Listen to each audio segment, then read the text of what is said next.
Hello दोस्तों, स्वागत है आपका अपने यूट्यूब चैनल स्टडी फॉरेस्ट पे। तो आज से हम मैथ की एक पूरी सीरीज़ देखने वाले हैं। तो ये आने वाले एसएससी हो, बैंकिंग हो या रेलवे हो, जिसमें भी मैथमेटिक्स आती है उसके लिए इम्पोर्टेंट होने वाला है।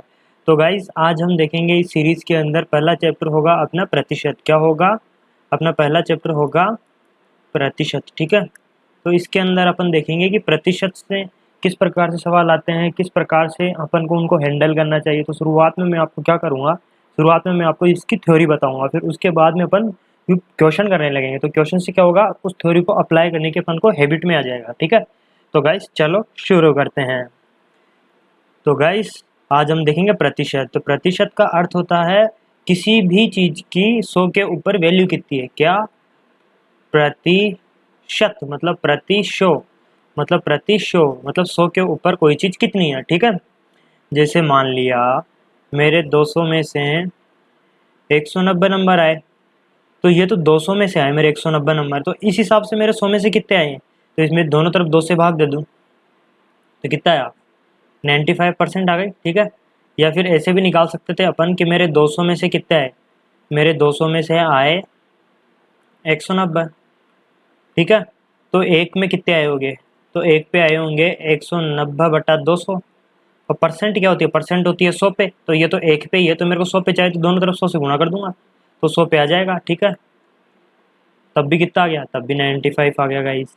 ठीक है, अब मैं बोलूँ मेरे 100 में से 95 नंबर आए। कितने? 100 में से 95 मार्क्स आए। ठीक है, तब फिर परसेंटेज कितनी होगी? तो परसेंटेज तब 95 ही होगी। क्यों? क्योंकि पहले ही ये वैल्यू 100 में से दे रखा है। ठीक है, अगर आप वैसे भी करना चाहते हो तो वैसे भी करके देख लो। 95/100 ये एक वैल्यू हो गई, तो 100 की वैल्यू कितनी हो गई? 100 से मल्टीप्लाई कर दो, देखो आंसर कितना आया? 95 ही आया। ठीक है, 95% ही आंसर आया। ठीक है, तो गाइस परसेंटेज कुछ भी नहीं होती। परसेंटेज क्या होती है? किसी भी चीज़ की, क्या?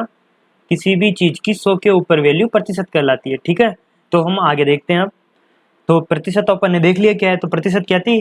किसी भी चीज़ की 100 के ऊपर वैल्यू थी। ठीक है, किसी भी चीज़ की 100 के ऊपर वैल्यू थी। ठीक है, अब मैं आपसे एक बात पूछता हूँ, ध्यान से सुनना और ध्यान से आंसर देना। ठीक है, अगर आपको कोई कह दे कि 100 केजी शक्कर 2000 रुपये की है। ठीक है, अब आपको मार्केट जाना है और आप क्या करोगे? आप करोगे 5 किलो या फिर 2 किलो लेके आओगे।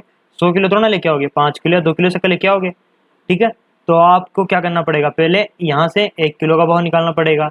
तो क्या करेंगे अपन? यहाँ से 1 किलो का भाव निकालेंगे कि 1 किलो शक्कर 20 रुपये की है। ठीक है, फिर यहाँ से मल्टीप्लाई करेंगे कि 5 किलो चाहिए, तो 20 × 5, 5 दूनी 10, 100 रुपये की हो गई। और इधर से अगर 2 किलो चाहिए अपन को तो 40 रुपये की हो गई।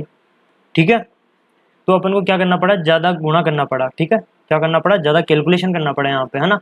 अगर अपन को यही यही चीज़ ऐसे दे देते, यही चीज़ ऐसे दे देते कि 1 केजी चीनी, 1 केजी चीनी 20 रुपये की है। ठीक है, अब अपन दुकान पे जाते या फिर मार्केट में जाते शुगर खरीदने के लिए, तो अपन को 5 या फिर 2 किलो शुगर खरीदते अपन है, तो फिर क्या करते?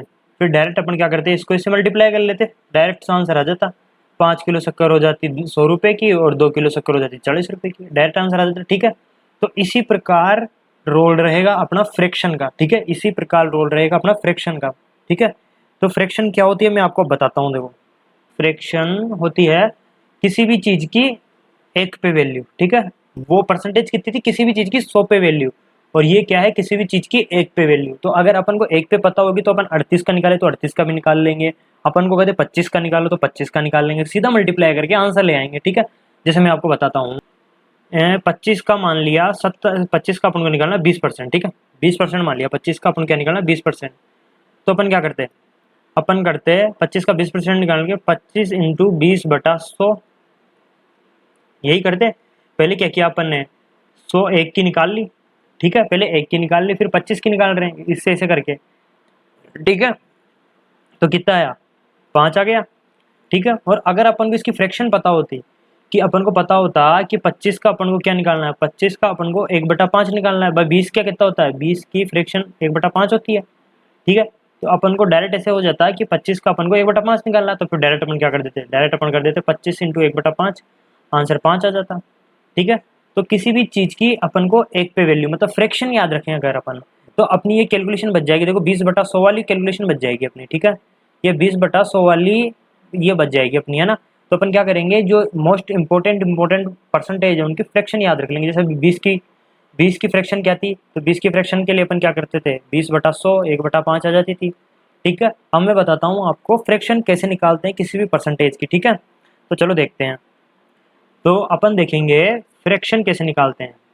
ठीक है, तो फ्रैक्शन निकालने के लिए अपन क्या करेंगे, जो भी परसेंटेज है ना, जो भी परसेंटेज है उसमें भाग दे देंगे किसका, 100 का। तो अपनी क्या निकल के आ जाएगी, अपनी निकल के आ जाएगी फ्रैक्शन। ठीक है, जैसे मान लिया 25% की अपन को फ्रैक्शन निकालना, तो अपन क्या करेंगे, इसमें 100 का भाग दे देंगे। 100 का भाग देंगे तो कितना आ जाएगा, 1/4 आ जाएगा। ठीक है, 25 चौकू 100, ऐसे देखो 25/100 करेंगे तो 25 चौकू 100 1/4 आ गया। ठीक है, ऐसे ही अगर अपन 20 की निकाल लेंगे तो 20 की कितनी आ जाएगी, 20 के लिए भी अपन को क्या करना पड़ेगा, 100 से भाग देना पड़ेगा। तो 20 की कितनी आ जाएगी, 20 की आ जाएगी 1/5। तो अपन क्या करेंगे, जो मोस्ट इंपॉर्टेंट फ्रैक्शन है उनके करस्पॉन्डिंग परसेंटेज पता रख लेंगे कि ये फ्रैक्शन इस वाली परसेंटेज की है। तो एग्जाम में जब भी अपने पास क्या आएगी, फ्रैक्शन आएगी, वो सॉरी परसेंटेज आएगी, तो फ्रैक्शन निकाल लेंगे उनका। अगर फ्रैक्शन आएगी तो परसेंटेज निकाल लेंगे। जिस तरीके से अपन को क्वेश्चन आसान लगेगा उस हिसाब से, क्वेश्चन की लैंग्वेज के हिसाब से हम क्वेश्चन को हैंडल कर लेंगे। ठीक है, तो अब मैं आपको बताता हूँ फ्रैक्शन से परसेंटेज में कैसे जाएं। ठीक है, तो देखो अब देखते हैं फ्रैक्शन टू परसेंटेज कैसे चेंज करें। ठीक है, तो इसके लिए अपन क्या करेंगे, फ्रैक्शन को मल्टीप्लाई बाय 100 कर देंगे। ठीक है, अभी अपने पास माना 1/4 है फ्रैक्शन, तो इसको अपन क्या करना चाहते हैं, परसेंटेज में कन्वर्ट करना चाहते हैं, तो मल्टीप्लाई बाय 100 कर लेंगे। तो क्या आ जाएगा, 25 चौकू 100, 25% आ गई। ठीक है, ऐसे ही मान लिया अपन को निकालनी 75 की, वो सॉरी 3/4 की निकालनी है। 3/4 की परसेंटेज निकालनी है तो इसको मल्टीप्लाई बाय 100 कर लेंगे, 75% आ जाएगी। ठीक है, ऐसे ही मान लिया अपन को दे रखा है 1/6, तो 1/6 की अगर अपन को परसेंटेज निकालनी है तो अपन क्या करेंगे, मल्टीप्लाई बाय 100 कर लेंगे। ठीक है, तो ये कितनी आ जाएगी, ये आ जाएगी 16.6666। ठीक है, तो ओके गाइज, अब आपको फ्रैक्शन से परसेंटेज में बदलना भी आ गया होगा। अब मैं आपको एक इंपॉर्टेंट बात बताता हूँ जो फ्रैक्शन और परसेंटेज में एक रिलेशन स्थापित करती है। ठीक है, तो मैं आपको बताता हूँ फ्रैक्शन और परसेंटेज कैसे रिलेटेड है एक दूसरे से। ठीक है, तो चलो देखते हैं। तो देखो गाइज, माना मेरे पास क्या है, 25% है। ठीक है, तो 25% की फ्रैक्शन क्या होती है, 25% की फ्रैक्शन होती है 1/4।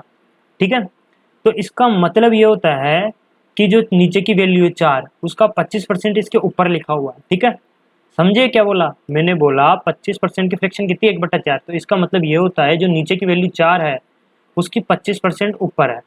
नहीं मानते तो ये देखो लिख के मैं बता देता हूँ आपको, 4 का 25% निकालो, कितना आया, 1 आ गया, वो ऊपर लिखा हुआ है। ठीक है, ऐसे ही मान लो 20 की परसेंटेज वैल्यू, और सॉरी फ्रैक्शन वैल्यू कितनी है, 1/5 है। तो इसका मतलब ये हुआ कि 5 का 20% इसके सिर पे लिखा हुआ है। ठीक है, मतलब 1।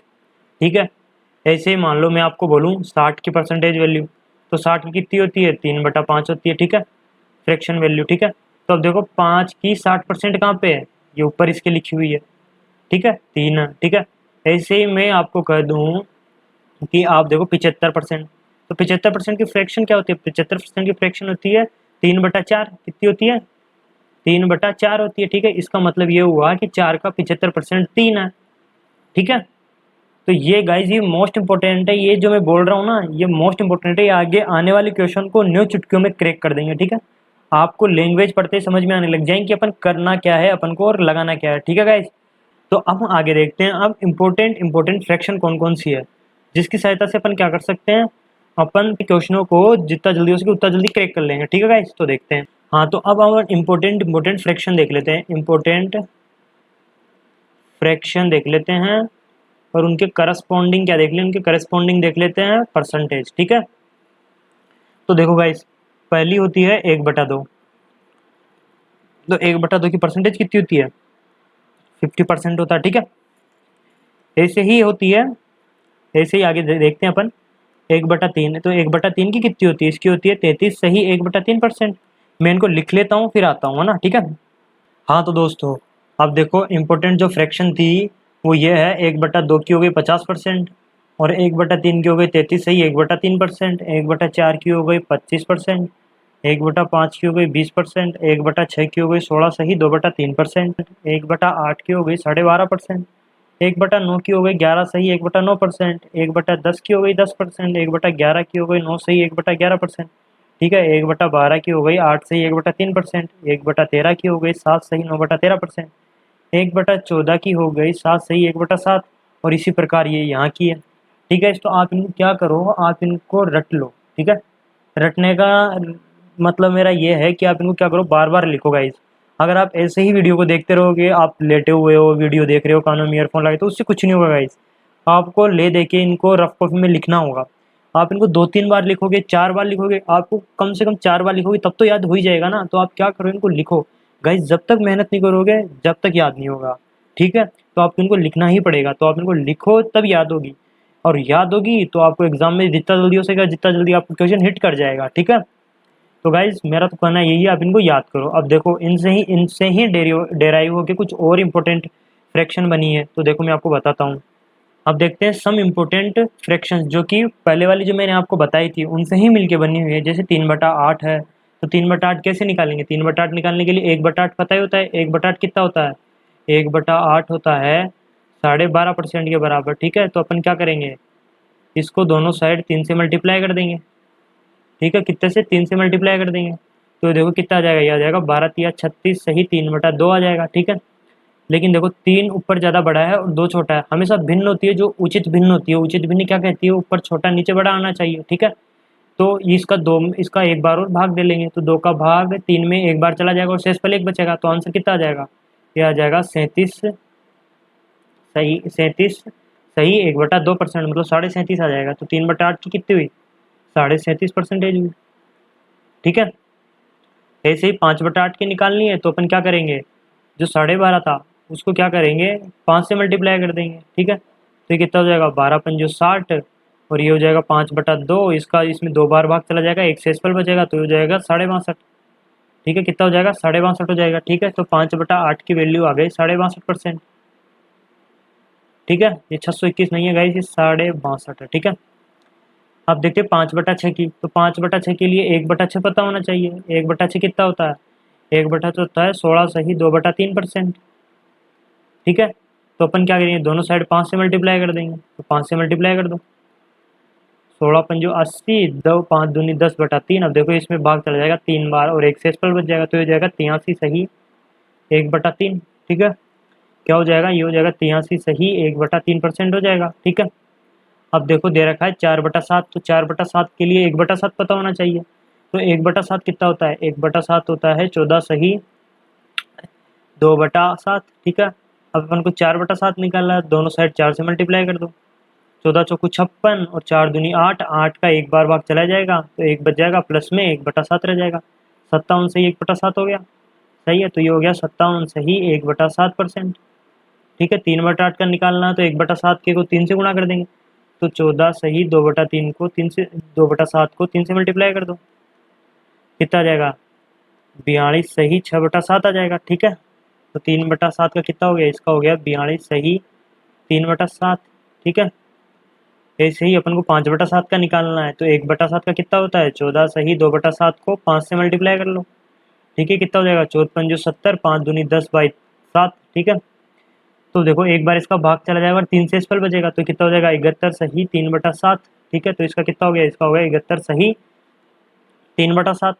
तो गाइज ये भी कुछ इंपॉर्टेंट फ्रैक्शन थी जिनको आपको याद रखना। ठीक है, ये भी क्या है, इंपॉर्टेंट फ्रैक्शन है, इनको आप याद रखो। ये भी एग्जाम में कई बार पूछ लेता है गाइज, जिसमें ये तो मोस्ट इंपॉर्टेंट है 37.5, एक है ये 57 से 1/7%, और एक है ये 83.5 वाली, वो 83 से 1/3 वाली। ठीक है, तो आप इनको भी याद रखो। मुख्य जुबानी आपको जैसे ही ये परसेंटेज दिखे तो आपको तुरंत ही पकड़ लेना है। जैसे दिखी आपको 37.5% दिख गई, तो आपको पकड़ लेना है 3/8 है। ठीक है, ऐसे ही दिख गया आपको 57 से 1/7, तो ऐसे पकड़ लेना है कि 4/7 की फ्रैक्शन की परसेंटेज है। ठीक है, ठीक है गाइज, तो इनको ऐसे आप अगर याद कर लोगे तो आपके क्वेश्चन चुटकियों में हो जाएंगे गाइज।